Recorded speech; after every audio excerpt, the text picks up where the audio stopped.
Let's get right into it. The city of Kurahaka was swallowed by twilight, the last golden rays bending across the jagged silhouette of the eastern skyline. From the distance, an unsettling red mist crept in low from the harbor, slithering like a living thing between buildings and alleyways. In a dim office on the 12th floor of the abandoned Shirogane Broadcasting Tower, 17-year-old Kaido Narahara adjusted his wire-rimmed glasses and stared at the glowing monitors in front of him. Each showed a different angle of the city: subway tunnels, rooftops, intersections, all eerily deserted. Where is everyone? Kaido whispered to himself. The intercom on the desk buzzed. A girl's voice cut through the silence. Kaido, the fog's back. It's thicker this time, and it's whispering. Whispering. Kaido leaned closer. Reika, stay inside the observation dome. Don't engage. I wasn't planning on dancing with it, she snapped. But Yuma went outside. He said he saw someone waving near the glass sculpture. Kaido's breath caught. No one should be near the sculpture. That area is sealed. Tell that to Yuma. Kaido pushed back his chair. The wheels scraped the floor.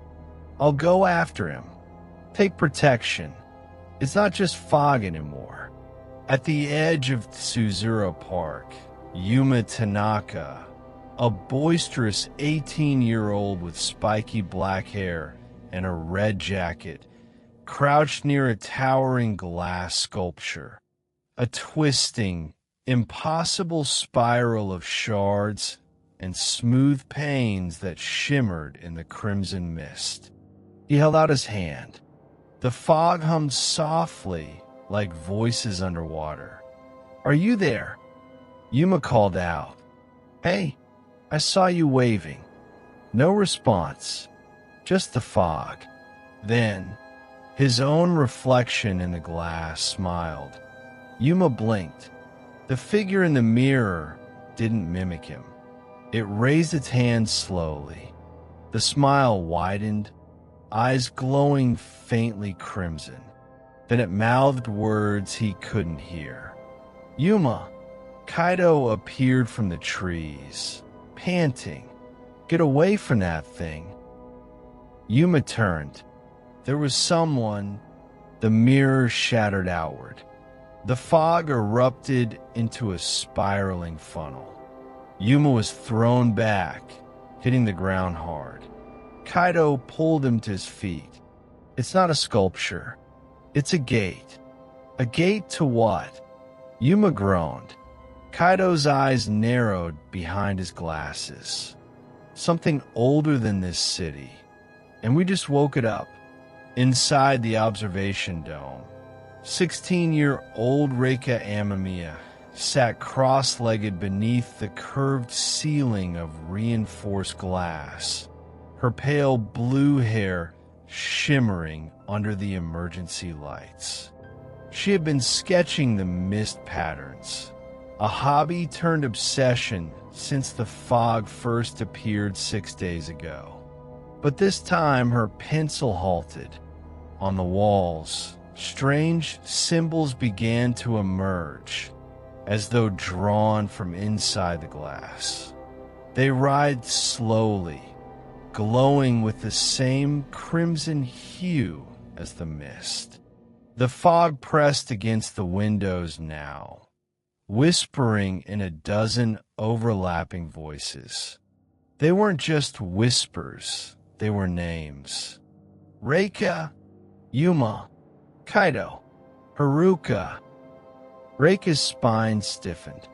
Who's there? She called, turning to the intercom. Before she could press the button, the temperature dropped. Her breath came out in plumes. She stood and backed away as the glass pulsed like a heartbeat. Then, from the shadows of the dome, a girl stepped forward, dressed in a raincoat, soaked to the bone, with silver eyes. Haruka Mizuno, presumed dead 4 years ago in a subway accident. "You're not real," Reika whispered. Haruka tilted her head, dripping fog from her fingertips. "But I remember you, Reika. I remember all of you." Down in the abandoned silver-lined subway, Detective Rinji Kurosawa lit a cigarette and checked his ancient analog watch. It had stopped again, for the 5th time today. Behind him, his junior partner Kana Oji, age 24, adjusted the strap of her utility vest. The security cams showed movement on track 7. Something human-shaped. Rinji exhaled smoke into the stale, cold air. Nothing humans walked these tracks since the 2021 collapse. They sealed the tunnels. Then how do you explain this? Kana held up her tablet, showing grainy footage. A girl in a raincoat. Haruka, walking along the rails, trailing mist. Rinji's cigarette fell from his lips. "I investigated her death," he said hoarsely. "I saw the body. Maybe it wasn't her body," Kana said. "Maybe it was something pretending to be her." They turned the corner into track 7. The tracks pulsed. Light twisted sideways. The tunnel bent in impossible angles, like a hallway drawn by a child with a broken ruler. The mist here was thick, and it spoke backward. Kana clutched her pistol. "I think we're being watched." Rinji nodded. "We're in it now. The labyrinth is moving."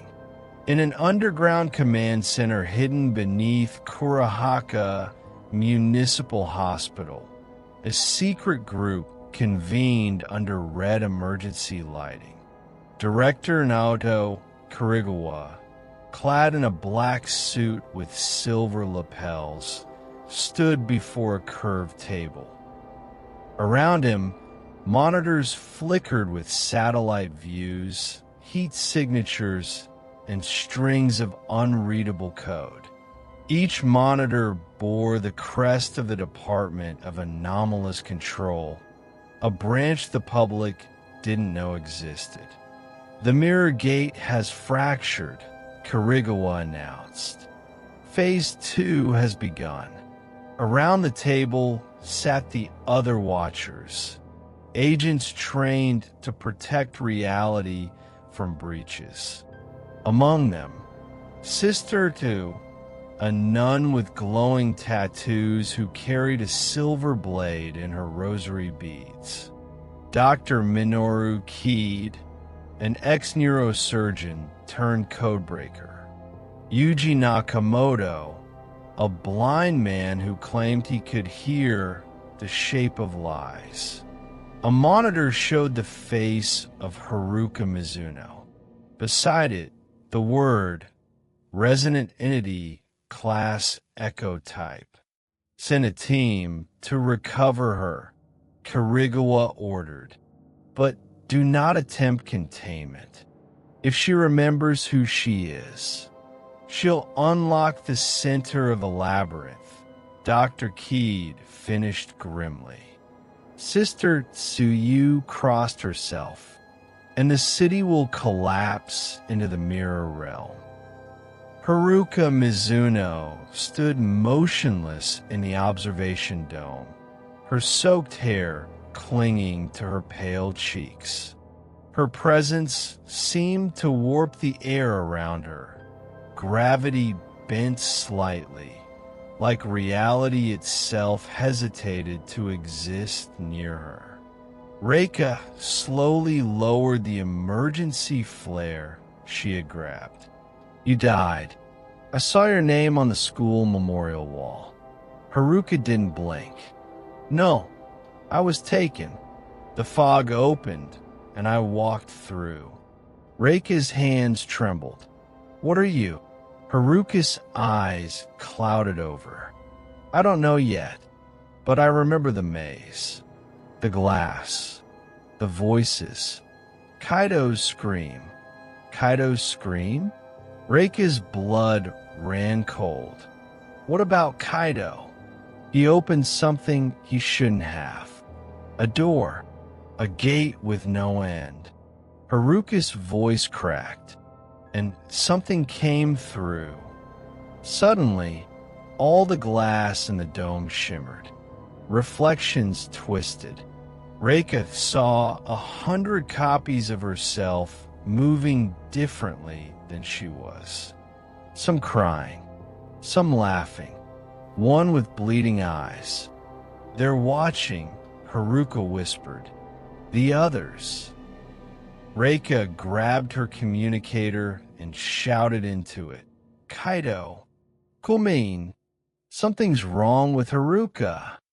But only static answered back. Elsewhere, in the middle of the silent city, Kaido and Yuma stumbled down a side alley as the fog thickened, distorting sound and light. The buildings leaned toward each other like they were conspiring. What the hell was that back there? Yuma demanded, still shaken from the glass explosion. That mirror thing. It moved like it knew me. It did, Kaido said grimly. The labyrinth is made of memory. It reflects what you fear, what you regret. That's ridiculous, Yuma snapped. Your reflection smiled at you, didn't it? Yuma hesitated. Kaido pressed on. That wasn't your reflection. That was your echo, a fragment of yourself trapped in the labyrinth. They feed on identity. If it replaces you in the real world. I vanish, Yuma finished quietly. They turned a corner and found a small shrine with mirrors hanging from its walls. One mirror cracked in real time as they passed it. In it, Yuma's reflection turned to him and mouthed the word, run. Behind them, footsteps echoed, but no one was there. In the vault of the underground command center, alarms blared. Director Kirigawa slammed his palm on the control panel. We've lost communications with the observation team. Deploy Watcher Unit 7. Full counter-reflection gear. Dr. Keed typed furiously. The gate has metastasized. The city's spatial logic is failing. Buildings are overlapping. Rooms are appearing inside rooms. Echo convergence is accelerating. Yuji Nakamoto said calmly, eyes shut, listening to the shifting frequencies on his headset. Two identities have already inverted. One is Yuma. Kirigawa cursed. We weren't supposed to reach this phase for another week. Reality doesn't care about our schedule, Sister muttered, strapping on her prayer dagger and placing a rosary of mirror shards around her neck. Outside the vault, a strike team clad in reflective body armor lined up in silence.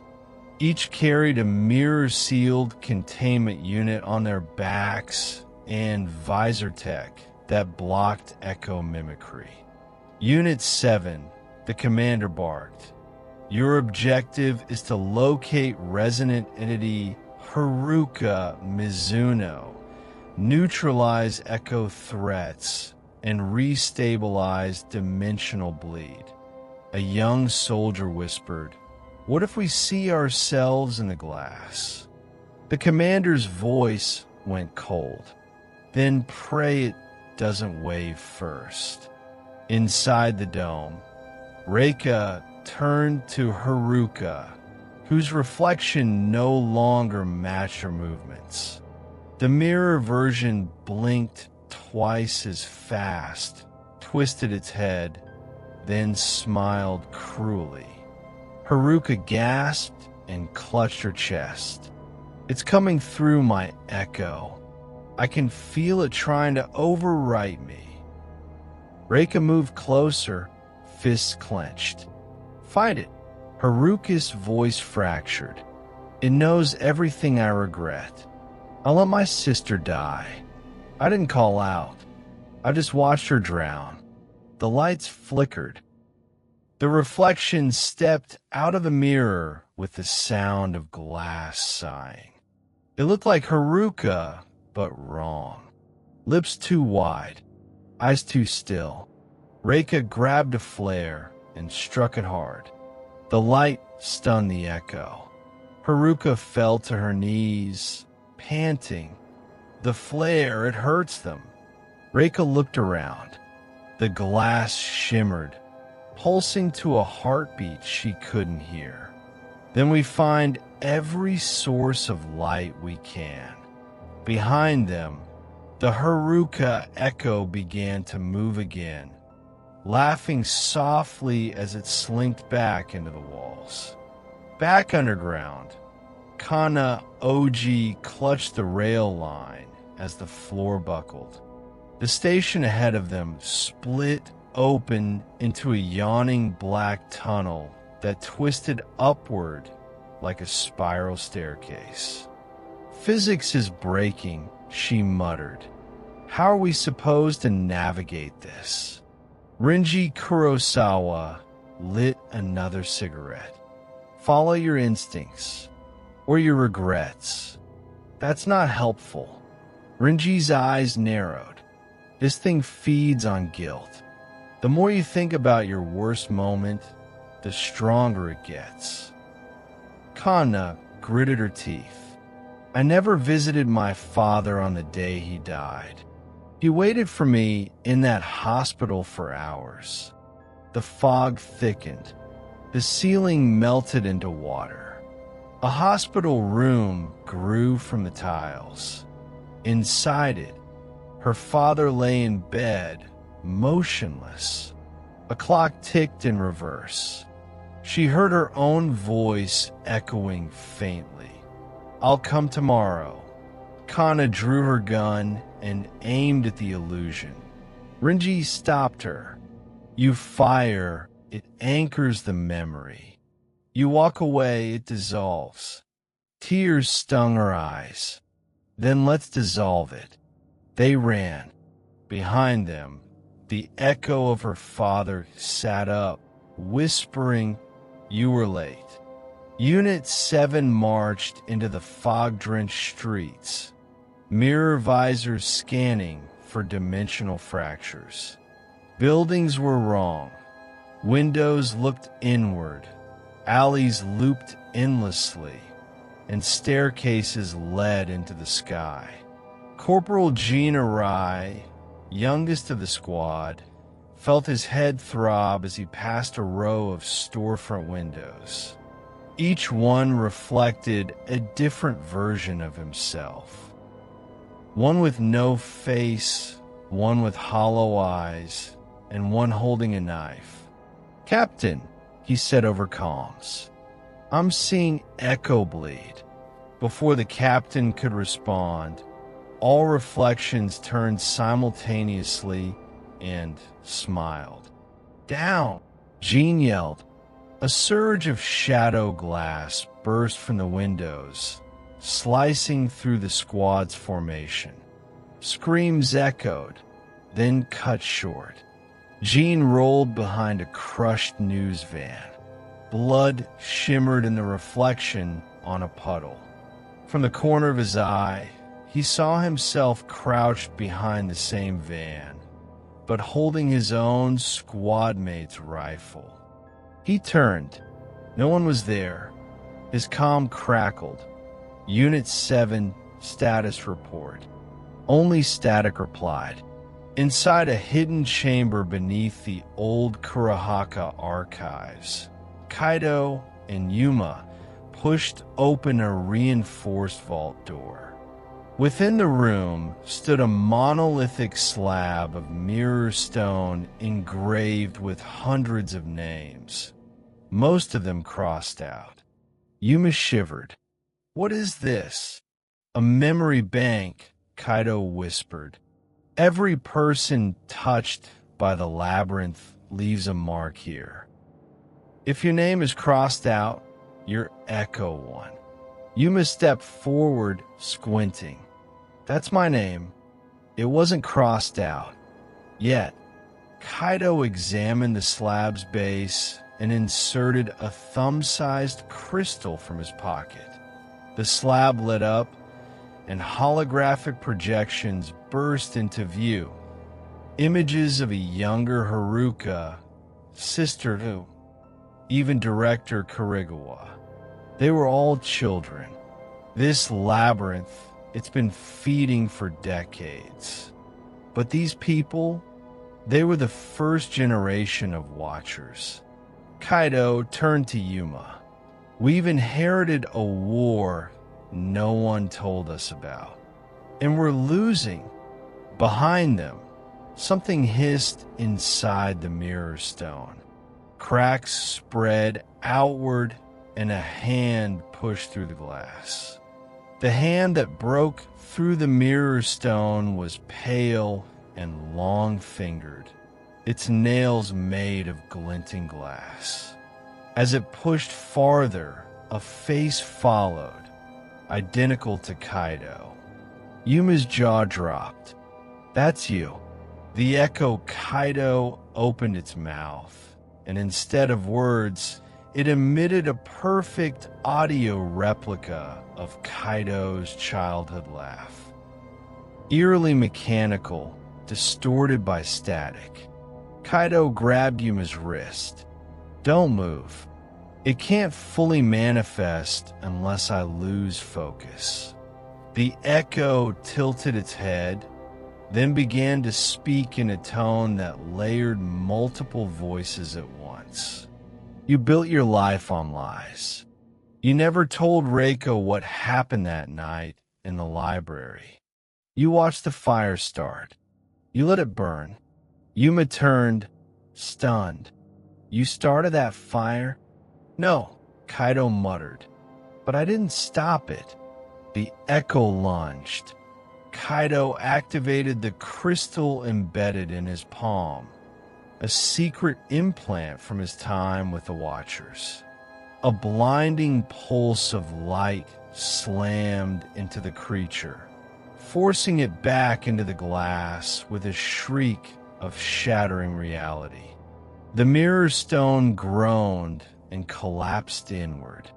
A stairway appeared, spiraling down into pure darkness. "Where does that go?" Yuma asked. "To the labyrinth core," Kaido answered, "where the real world is stitched together." At the northern ridge of Kurahaka, high within the fragmented cathedral, Sister Tu walked barefoot along an aisle of broken glass that didn't cut her skin. She was not alone. The stained glass saints were no longer in their usual poses. Now they reached toward her, expressions contorted in desperation. Their eyes bled. She knelt before the altar, where a child-sized coffin had appeared overnight. On it rested a mirror etched with the Watcher's sigil. An eye split into 3 directions. Dr. Keed's voice came over her comms. "See your report." "It's waking," she said softly. "The cathedral is a convergence point. The reflections here are becoming sentient." "Then get out of there." "I can't. It's calling for me." Behind her, the great rose window exploded inward, casting a halo of crimson light. From the shards emerged a figure wearing a Watcher uniform from 30 years ago. Sister Tsu turned slowly. Mother, the woman had no eyes, only mirrors. In the command center, Yuji Nakamoto sat silently in a room filled with radio static. He didn't need sight. The echoes told him everything. They're out of time, he said. Kirigawa stood by a red-lit digital map of the city. Zones blinked out one by one. Define out of time, Nakamoto. Yuji exhaled slowly. Reality is collapsing in on itself. The city is folding like paper. Anyone caught in an unstable echo field will be overwritten. Dr. Keed slammed her palm on the desk. The core can still be stabilized if Kaido reaches it. We have less than 6 hours. Make it 3, Yuji said. Time is bleeding. Kirigawa's jaw clenched. Begin evacuation protocol. Prioritize children, twins, and anyone with a mirror allergy. Keed blinked. A what? They're naturally resistant to echo entanglement, Kirigawa said. The old ones knew. The ones who survived the first collapse. He looked into the red glow of the map. History is looping again, but this time we know the maze. Reika and Haruka raced down a flickering hallway inside the observation dome. The walls had become semi-transparent, like thick ice. Shapes moved behind them. I think we're inside a reflection, Haruka panted. The real dome isn't this big. Reika stopped at a turn. The wall showed a scene, her 6th birthday. Her parents, a cake, but then the flames. No, she whispered. I forgot this. Her younger self was crying as fire danced up the walls. A girl ran out, leaving her behind. That girl was Reika's twin, a sister she had no memory of. Haruka touched the glass. This is how they get you. They make you forget your past. They break it and rewrite it. Why would I forget my own sister? A voice answered from the reflection. Because I made you. Another Reika stepped out. Identical in every way, but eyes completely black. I'm the one who kept the pain away. The one who smiled when you couldn't. Haruka raised her flare again. This echo didn't flinch. Back in the Silver Line tunnels, Renji and Kana emerged into a wide platform choked in red fog. The signs read Minazuki Station, but the name kept changing, flickering through timelines. Minazuki, Akiho, Shigeru. Are we in a time loop? Kana asked, clutching her pendant. No, Renji said grimly. We're in all timelines. At once, dozens of trains began arriving at the same time on the same track. From each, passengers disembarked, silent, identical copies. Echoes of the past. Renji's hand moved to his revolver. Then he saw her, his daughter, age 6, in a white dress. She ran up to him, smiling. Daddy, you came. Renji froze. Megumi, Kana stepped between them. She's not real, but she remembers me. Her laugh. It's bait. The Echo Megumi's smile slowly cracked. Her mouth opened far too wide. Come with me, Daddy. Stay. Glass needles erupted from her arms. Renji fired. The echo dissolved into fog. He felt his knees. "I'm sorry." Kana helped him up. "We have to go, or we become them." Kaido and Yuma descended the spiral staircase that had opened beneath the memory vault. Each step warped underfoot, made of light, glass, and bleeding ink. "I don't think this was made for people," Yuma muttered. "It wasn't," Kaido said, gripping the handrail. "The core was built for memory. We're intruders." As they reached the bottom, they emerged into a massive chamber with no ceiling, just an open sky filled with reflections of the city above, upside down. Floating mirror shards orbited a central spire, the Labyrinth core. It pulsed with memories, laughs, screams, whispered regrets. Glass panels showed scenes. Kaido as a child locking a vault. Yuma watching his father leave forever. Yuma's eyes widened. "That's my house. From when I was 8. The panel shimmered, and the boy inside turned to look at them. "That's not just a recording," Kaido said. "That's your echo. It remembers for you." Above them, something massive stirred. A giant mirror being, the warden of the core, faceless and cloaked in cracked obsidian, descended from the mirrored sky.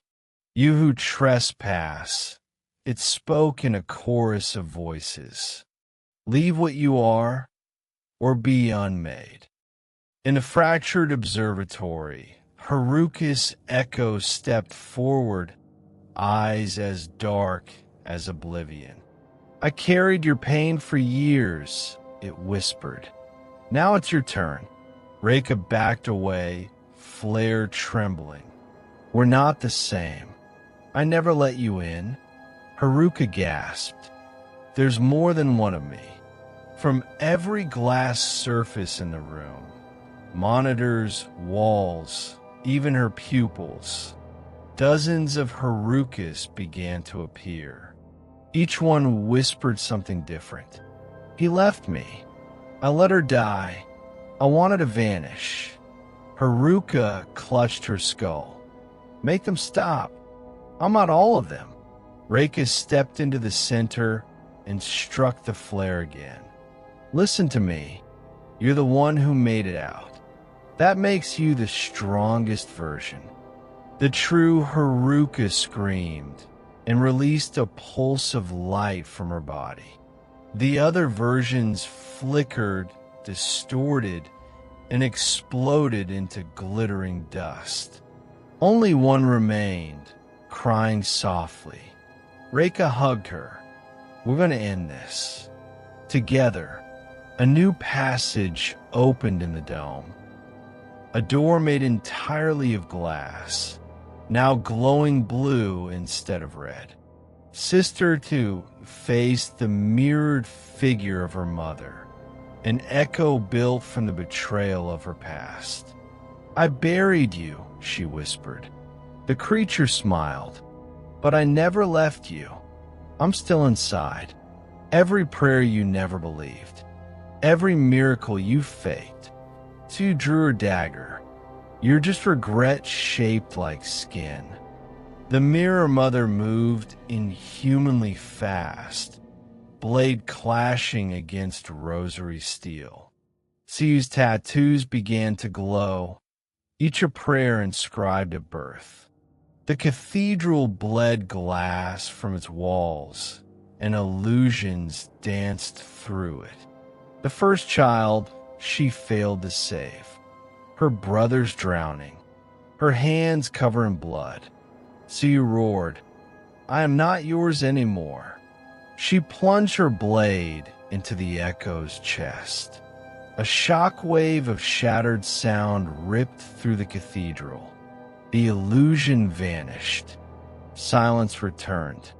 And in the pulpit behind the altar, a sealed key of glass hovered in midair. The heart key. She took it, whispering 3 more to open the gate. Director Kirigawa oversaw the final evacuations as massive mirror storms tore through the city. Giant reflections of buildings floated midair. People screamed as doppelgangers walked the streets. "Get them to the southern bridge," he ordered. But there was a problem. In the crowd stood 2 versions of a child, a girl named Miku. Both held a parent's hand, both crying. One mother shouted, "She's mine." The other pointed, "No, she is." Kirigawa approached slowly. "Miku, what's your favorite story?" Both girls answered at once, the one with the bird and the clock. He closed his eyes. "I am sorry." He shot one. The other fell to her knees, sobbing. "Why did you do that?" He said, voice breaking, because only the echo would answer without hesitation. The remaining mother fainted. Yuji's voice came through his headset. "We're thinning the storm, but it's not enough." Kirigawa watched the skies ripple with cracks of red lightning. "We're losing reality faster than we're saving people." Kaido and Yuma faced the warden inside the core. The being raised a single finger. "Show me what you are," it said. Kaido stepped forward, breathing slowly. "I'm the boy who sealed his twin in a memory vault." Yuma's head snapped to him. "Twin?" Kaido nodded grimly. Her name was Mika. She touched the original mirror. She changed. The warden leaned closer, face still unreadable. "And yet you still seek salvation." "I seek closure." The warden opened its cloak. A spiral of living memory unfolded inside. A hallway of every life choice ever made. Infinite reflections. Yuma took a step. Kaido stopped him. "No, it'll tear you apart." Yuma looked back. "I'm already torn. Let me help." Together, they stepped into the spiral. The world melted. Inside the spiral, time didn't exist. Kaido and Yuma walked across moments. Children floated around them. Specters, unfinished identities. Some played with toy blocks that rearranged the past. Others cried into empty picture frames. Each child wore a mirrored mask. Kaido reached out to one and saw himself. Young, innocent, before the fire, before the labyrinth. "Are these all?" "Echo children," a voice said. They turned to see Mika, now a teenager, sitting on a throne made of memory fragments. "Welcome home, brother." Her eyes reflected everything. Yuma whispered, "She's the center." Kaido stepped forward, chest tight. "Mika, how are you alive?" His twin sister stood, barefoot on shards of her own reflection. Her long black hair flowed like ink into the mirrored floor. "I never left," she said softly. "You locked me inside the vault, but the labyrinth made me more." Yuma moved protectively beside Kaido. "What do you mean more?" Mika tilted her head. "Every echo is a copy of something real. But what if the echo wins? What if the original gives up?" She held up a mirrored orb. Inside swirled scenes from both their childhoods. real and fake, impossible to separate. I became the first true hybrid, she said. Half memory, half reality. The labyrinth made me its heart, its queen. Kaido's fists clenched. I was trying to save you. You were being consumed. You were afraid of me, Mika replied. Afraid I'd become a stranger. So you abandoned me in the dark. The throne pulsed. Kaido fell to one knee, eyes clouding. She's rewriting me. Yuma grabbed his shoulder. Hold on. Don't forget who you are. But in Kaido's eyes, Yuma saw a reflection that didn't belong. Far above, Haruka and Reika crossed through the glowing blue gate into a silent, moonlit courtyard filled with floating windows. Each hung in the air like picture frames, showing different realities. Reika paused. Are these all possible futures? No, Haruka whispered. They're offers. In one frame, Reika saw herself smiling with a family she didn't know. In another, she was a famous singer. In a third, she was dead, her body encased in a glass coffin. The windows began rotating. Haruka gasped. We're being tested. They moved together through the maze of windows until they reached a frozen fountain at its center. Inside the ice, a small object glimmered, a key made from braided crystal and starlight. Reika reached for it, but her hand passed through. Only Haruka could touch it. You're the fragment, Reika realized. You're what's missing. Haruka stepped forward, took the starlit key, and winced as it burned her palm. The fountain shattered. The courtyard rippled. Then a door opened at the far edge, a path to the clock chamber. Renji and Kanna emerged from the death loop tunnels into a strange corridor, one that repeated itself endlessly. This hallway again, Kanna snapped. We've passed that bloodstain 3 times. Renji lit a fresh cigarette. It's not looping. We're being rewound. They stopped in front of a door labeled Echo Archive. It buzzed with unreadable static. Inside were shelves stacked with glass files, each labeled with a name, a date, and a regret. Renji picked one up. Kurosawa. Renji, 2019. Refused final call from wife. Kanna read one.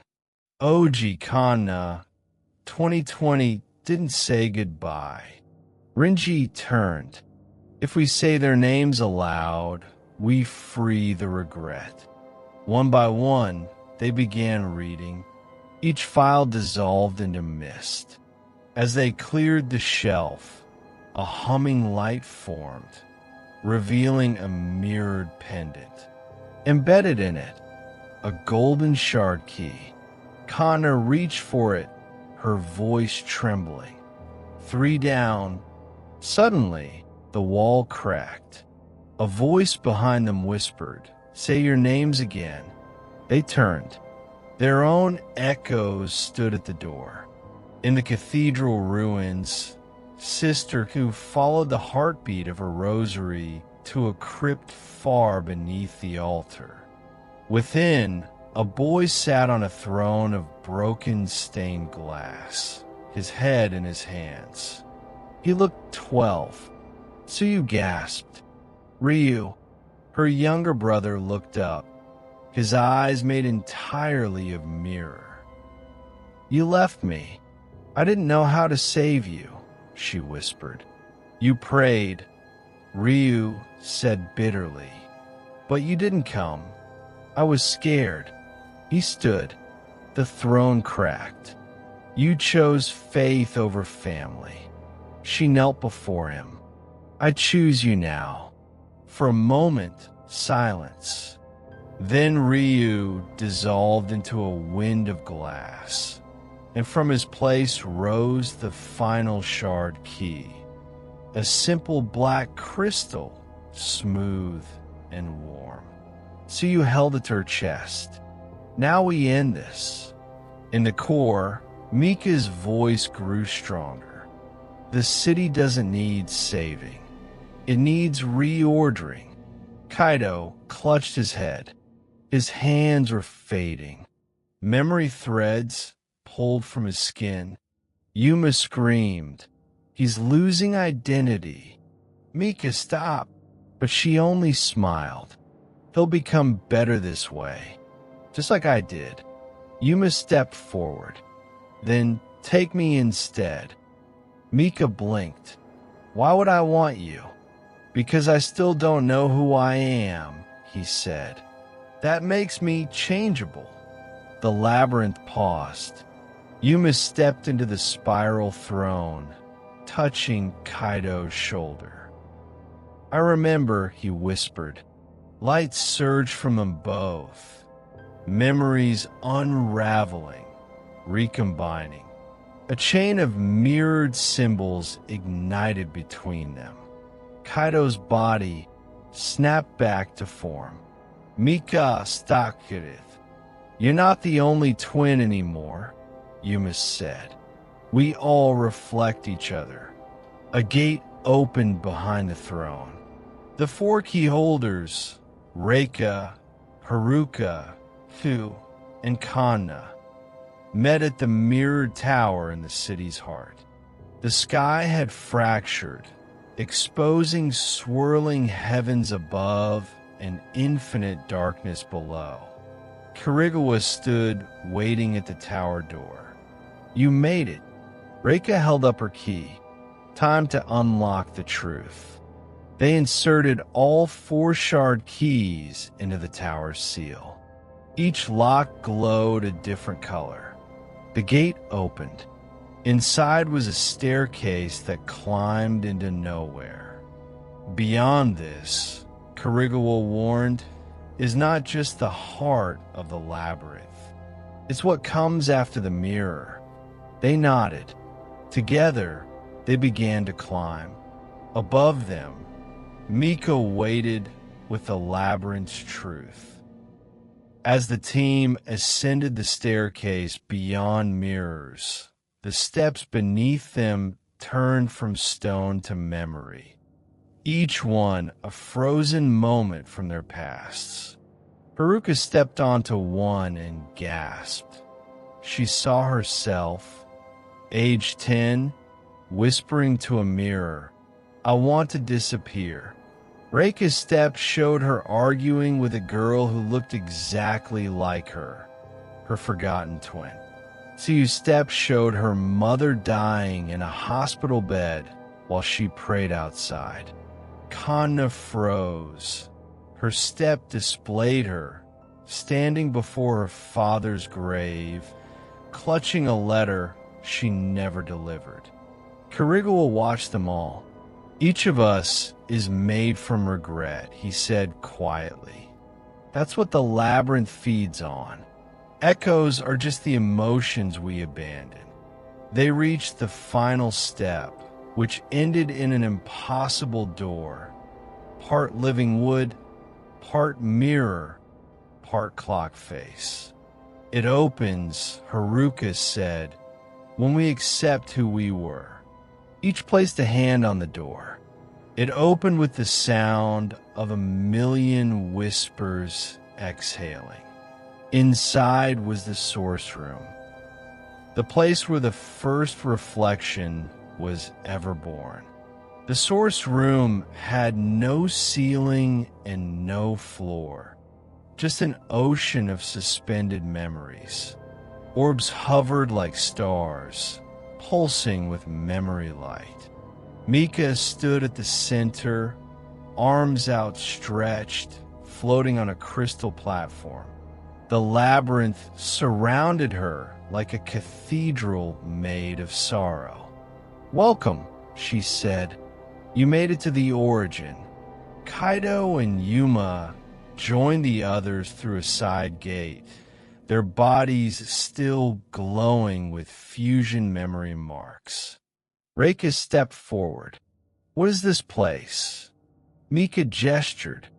"This is where the first mirror was forged, where the Watchers began their work, where regrets became real." Kana narrowed her eyes.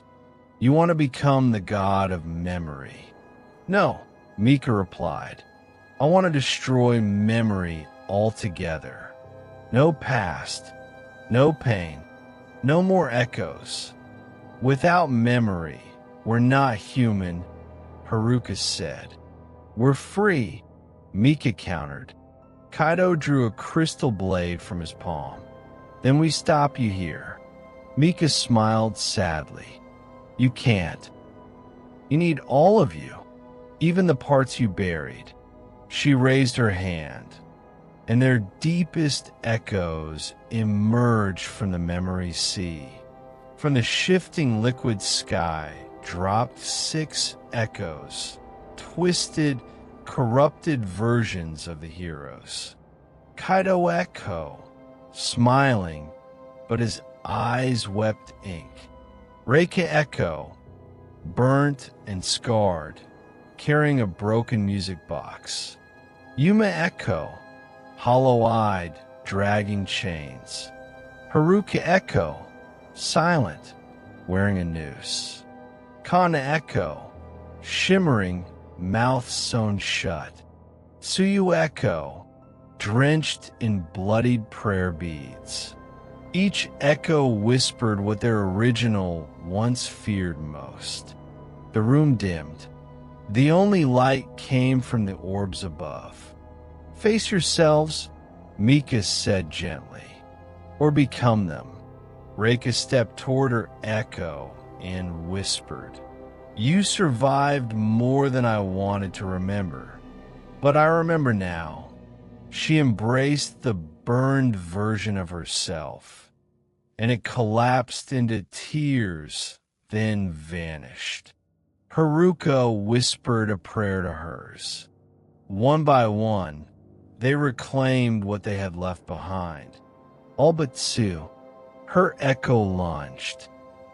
The bloodied Tsuyu Echo tackled the original, chanting corrupted scripture. "You prayed to be free of your past," it hissed. "But you never believed." Sister Hugh closed her eyes, tears running down her cheeks. "I didn't believe in the world, but I believed in people." Her dagger glowed. Her rosary lifted itself. From the sky of memory above, light poured down like morning sun. Her tattoos pulsed one by one. The room shivered. With a calm breath, she spoke. "My faith was never in gods. It was in broken things."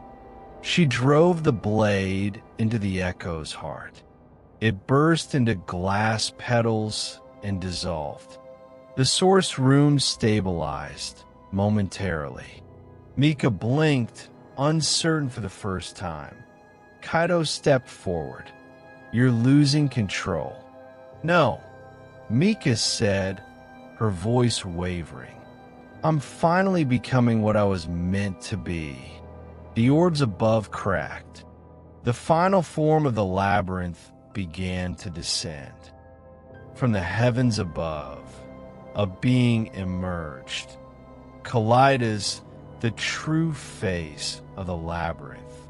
A divine entity composed of fractured faces, endlessly folding wings, and eyes that saw every possible past. Its voice was neither sound nor thought. It was remembering. All froze before it, except Mika, who opened her arms. "I am your vessel," she whispered. Kaito screamed. No. Kalidas touched her forehead. Memories from millions of lost souls poured into her. She screamed, rising in the air, body splitting with light and shadow. Yuma gritted his teeth. If we let her finish, every memory across time will be devoured. Reika turned to Haruka. What happens if we unwrite her memory? Haruka blinked. Like, erase Mika herself? Not kill her, but restore her original self before the mirror. So you took the golden shard key. We have enough power now. Kana loaded her pendant into the mirror lock. We do it together, she said. They formed a circle. The key turned. A dome of light engulfed the chamber. Each of them saw Mika as she once was, age 6, laughing with her brother, running in the summer rain, scared of storms, hugging her mother. They focused on that Mika, not the Labyrinth Queen, not the Echo, just the girl. Kaido whispered, "Come back to me." Mika's body flickered midair. Kalidas reeled back, confused, millions of memories slipping from its grip. "No," it said in a voice of breaking glass. But Mika looked down at them, eyes no longer mirrors, just human. I remember," she whispered. The throne cracked. The labyrinth began to collapse. The collapse started with a single crack in the sky, then a second, then thousands. The source room shattered like brittle porcelain, and everything inside was cast into a spiral of broken memories. Kaido clutched Mika as they fell, surrounded by fragments of time, faces screaming from every piece of mirror that passed. "Kana! Reika!" he shouted. "Grab onto something." Haruka reached for Reika mid-fall, their hands brushing. Light bled from their fingertips, their bond anchoring them. But Kana was drifting further away, gravity shifting wildly in every direction.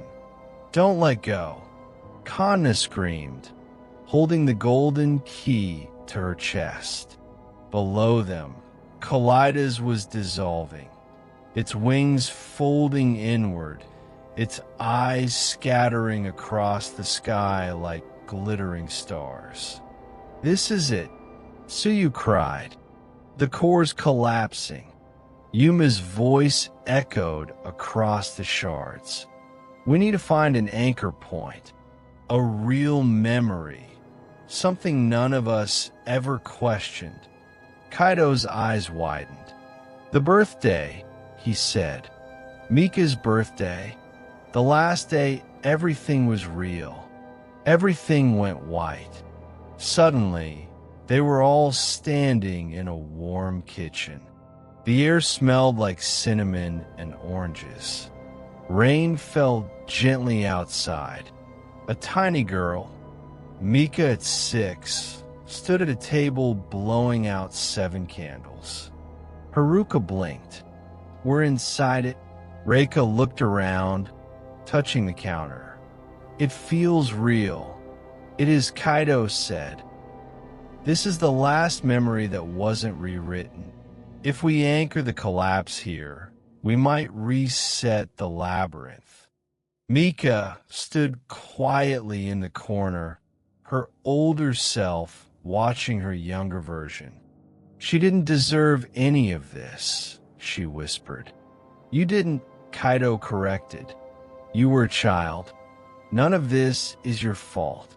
Tsuyu stepped forward, placing the 4 keys on the table, forming a cross of glowing crystal. "This will burn out everything false," she said. It'll be like cleaning a wound. Yuma winced. And us. Kana looked up. We may not make it out. No one moved. Then Reika stepped forward and said, "Do it." The 4 keys began to spin, creating a vortex of golden, silver, black, and starlight hues.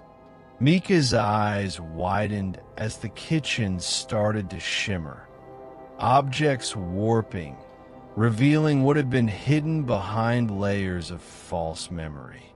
The rain outside paused, then reversed. "No turning back," Kaido whispered. Mika walked toward her younger self and knelt beside her. "I'm sorry," she said gently, "but I have to let you go." The little girl smiled. "You were strong. I was just scared." Their hands touched. A shockwave rippled out. Kalidas, now above them in the shattered sky, let out one final, broken scream, a cry that sounded like every lost voice at once. It shattered completely. Across the city, mirror towers collapsed. Echoes screamed and vanished. Streets returned to their normal shape. Doors no longer whispered. Names stopped being erased. The labyrinth was ending. But so were they. Reika's vision dimmed. The kitchen flickered. She turned to Haruka, who was now transparent at the edges. "Are we disappearing?" Haruka smiled faintly. "We were always fragments, Rei. I think we were created to fix what broke." Yuma leaned on the table. "If the labyrinth dies, do we?" "No," Tsu said, voice soft. "We become part of the true world again. Pieces that no longer need to hide." Kaido knelt beside Mika. She was glowing, her form splitting into a dozen small lights. Each one flew upward like fireflies. "Thank you," she whispered. Kaido kissed her forehead. "Ooh, Mika." She vanished. Reika closed her eyes. "I'm ready." The vortex surged one last time, and the memory collapsed inward. Then silence. Sunlight. Real, unfiltered sunlight. Kaido woke up on a hospital rooftop. His jacket was torn, hands bandaged, but he was alive. He could hear birds. He turned. Reika sat nearby, dazed. Yuma was pacing, shocked to see shadows that made sense. Kana was crying softly. Haruka stood by the edge, watching the sunrise. "It's over." "What happened?" Kaido asked. Tsu stepped out from a doorway. Now, without her tattoos, wearing normal clothes. "We ended it." The labyrinth collapsed. Echoes dissolved. The city's whole again. And Mika, Kaido whispered. Tsu looked up.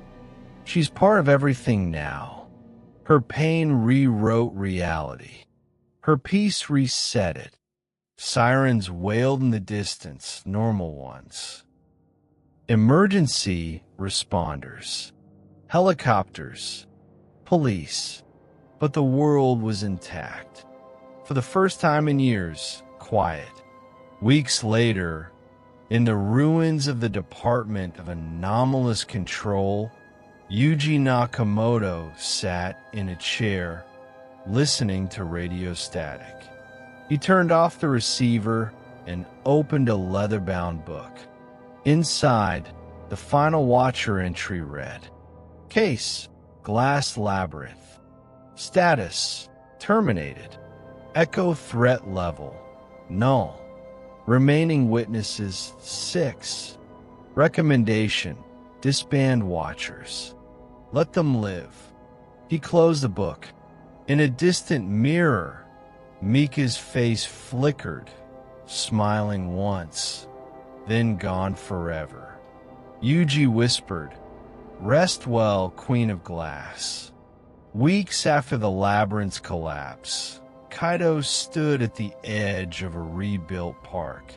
The city was healing, but the scars remained, both visible and unseen. Reika joined him quietly, handing him a photo of the 6 key holders smiling together, taken right after their escape. "We all lost something in the labyrinth," she said softly. "But we found something else, too." Kaido nodded. "Hope." Nearby, Yuma and Kana walked together, discussing rebuilding efforts and the new government task force to monitor anomalous memory events.